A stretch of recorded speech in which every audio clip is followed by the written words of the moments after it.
विवाह हुआ दुर्दम और रेवती का, रेवती नक्षत्र में।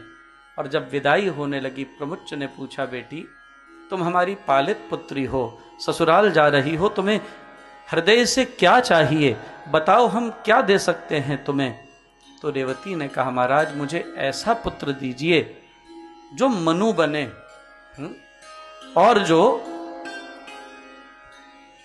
मनुष्य की सृष्टि का हेतु होता है मनु, वो मनु बनकर, जिसका 31 करोड़ वर्ष पर्यंत धरती पर शासन रहता है।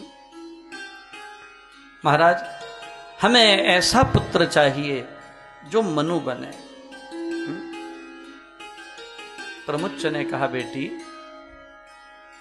तुम एक काम करो, हर असंभव कार्य की पूर्ति भगवती के ध्यान, नवारण मंत्र और देवी भागवत से होती है।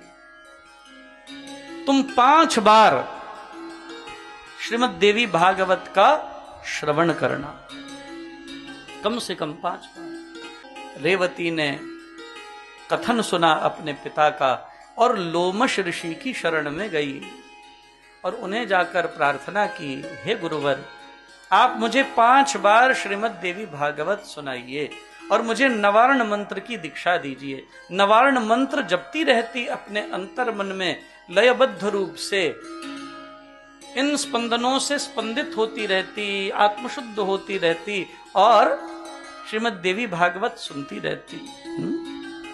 जब 5 बार देवी भागवत पूर्ण हुई, महाराज भगवती जगदम्बिका ने कृपा करके रेवती को सगर्भा होते हुए आशीष दिया।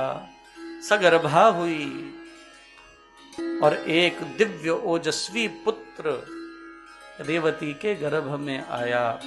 जब जन्म हुआ उसका नाम रखा गया रैवत। हम 7वें मनु के काल में हैं और जो 5वें मनु थे वो रैवत थे, उनका नाम था रैवत।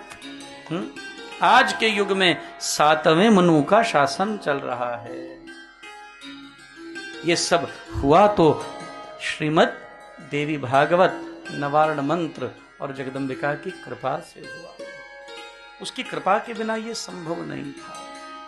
इसलिए जो जगदम्बिका की कृपा का नित्य निरंतर आश्रय करते हैं महाराज, वही लोग अंततो गत्वा जीवन के मंजिल को सकारात्मक रूप से पाते हैं और जीवन में पूर्णता लाभ करते हैं। इसलिए नित्य निरंतर जगदम्बिका का ध्यान करो, जगदम्बिका को ध्याओ।